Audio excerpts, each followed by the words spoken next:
السلام علیکم ورحمۃ اللہ وبرکاتہ۔ مکرم و محترم ناظرین گرامی، ہماری بہت ساری بہنیں وہ ہوتی ہیں کہ جو حمل کے حالت میں ہوتی پریگننسی میں ہوتی ہیں، تو پریگننسی میں ان کو وائٹ ڈسچارج ہوتا ہے، یعنی کہ سفید پانی کی شکایت ہوتی ہے۔ ویسے بھی نارمل حالت میں بھی بہت ساری عورتوں کو ہوتی ہے۔ آلریڈی اس سے پہلے ہم 2 ویڈیو بنا چکے ہیں، بلکہ ایک ویڈیو میں تو ہم نے اس کی بیماری بھی یعنی اس بیماری کا علاج بھی بتایا ہے، اس کی لنک بھی انشاءاللہ ڈسکرپشن میں ہم دے دیں گے، وہاں سے دیکھ لیں اس کو۔ اگر کسی کو پریگننسی کی حالت میں یہ وائٹ ڈسچارج جا رہا ہے، جیسے میں ابھی آپ کو 3 دن پہلے کی ہی مثال دوں، ایک صاحب کا فون آیا کہ بھائی اہلیہ پریگننٹ ہیں اور ان کو وائٹ ڈسچارج ہو رہا ہے، تو کیا اس حال میں وہ نماز پڑھ سکتی ہے؟ تو ہم نے ان کو یہی کہا کہ دیکھو، آپ یہ سوال مت کرو کہ پڑھ سکتی ہے یا نہیں پڑھ سکتی، بلکہ آپ یہ سوال کیجئے کہ کیا اس حال میں بھی نماز فرض ہے، پڑھنا پڑے گا؟ تو ہم نے ان سے کہا کہ بھائی پڑھ سکتی ہے مت کہو، نماز پڑھنا ضروری ہے۔ دوستو، اس کا مسئلہ اصل میں یہ ہے کہ یہ جو وائٹ ڈسچارج ہے یا سفید پانی ہے، جو بھی آپ کہیں اس کو، تو یہ اگر ہمارے گھر میں اگر کسی ماں بہن کو اس طرح ہوتا ہے تو اس کا حکم وہی ہے جو پیشاب کا ہے۔ آسان الفاظ میں سمجھ لیں آپ، جیسے عورت پیشاب کرنے جاتی ہے، پانی سے صاف کر لیتی ہے اپنے پیشاب کی جگہ کو، اس کے بعد پھر وہ اگر کپڑے میں کہیں لگ گیا ہو پیشاب تو اس کو بدل لیتی ہے، اس کے بعد وضو بنا کر نماز پڑھ لیتی ہے۔ ٹھیک یہی مسئلہ اس سفید پانی کا بھی ہے۔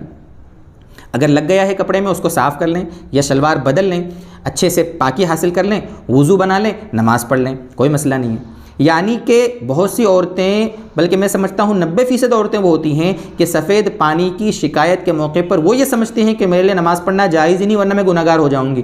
دوستو، مسئلہ بالکل اس کا الٹا ہے۔ نماز اس حال میں بھی فرض ہے۔ کسی بھی طریقے سے آپ پاکی حاصل کریں، پاکی حاصل کرنے کے بعد آپ وضو بنائیں اور نماز پڑھیں، یہ ضروری ہے۔ لیکن ہماری عورتیں بیچاری اس سے غافل ہیں۔ ہاں، اس میں ایک مسئلہ تھوڑا اور ٹیڑھا یہ ہو جاتا ہے کہ مسلسل شکایت ہے، یعنی 1 دن 2 دن 3 دن لگاتار بس وہ وائٹ ڈسچارج چالو ہوا ہے تو بند ہونے کا نام ہی نہیں لے رہا ہے۔ تو اگر ہمیں یہ بیماری مسلسل ہے، سفید پانی مسلسل جا رہا ہے، تو ایسی صورت میں وہ اب عورت معذور ہے۔ معذور کا مطلب یہ ہے کہ اسی حال میں، اس معذوری کی حالت میں اس کے لیے نماز پڑھنا جائز ہے، چاہے وہ نیچے وہ کرسف لگا لیا ہو، اس نے پیڈ لگا لیے ہوں، وسپر لگا لیا ہو اور اس میں مسلسل وہ پانی رس رہا ہے۔ بلکہ بعض روایتوں میں تو یہاں تک ایک صحابیہ کو اللہ کے نبی صلی اللہ علیہ وسلم نے یہاں تک فرمایا تھا کہ اگر چٹائی بھی حیض ان کو بہت زیادہ جاتا تھا، 10 دن سے زیادہ، 12 دن، 15 دن، تو اللہ کے نبی نے فرمایا تھا اگر چٹائی بھی خون آلود ہو جائے تو اسی حال میں بھی نماز پڑھنا ہے۔ روایت میں تو یہ بھی ملتا ہے۔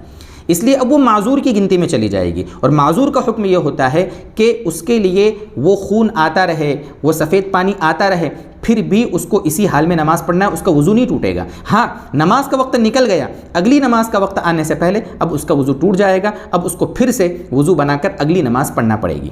یعنی ایک نماز کے وقت میں کتنا ہی وہ پانی جائے، کتنی ہی ناپاکی نکلتی رہے، وہ عورت ناپاک نہیں سمجھی جائے گی اسلام کے اعتبار سے، اسی حال میں اس کو نماز پڑھنا ہے۔ یہ اس عورت کا حکم ہے جو معذور کی گنتی میں آ گئی۔ لیکن اگر ایسا نہیں ہے، 10-20 منٹ، آدھا گھنٹہ پانی گیا، اس کے بعد پاکی حاصل ہو گئی، پھر نہیں جا رہا ہے، تو اب ہمیں پاک ہو کر ہی نماز پڑھنا پڑے گی۔ یہ 2 مسائل تھے جو تھوڑے سے صاف ستھرے انداز میں آپ کو سمجھا دیے ہیں۔ مزید اس بارے میں اگر کچھ اور ہو تو آپ کمنٹ کریں، انشاءاللہ ہم کوشش کریں گے آپ کو جواب دینے کا، یا ای میل کریں، انشاءاللہ وہاں سے بھی آپ کو جواب دیں گے۔ اللہ تبارک و تعالی جو کچھ باتیں کہی گئی ہیں ان پر ہمیں عمل کی توفیق عطا فرمائے۔ وآخر دعوانا ان الحمد للہ رب العالمین۔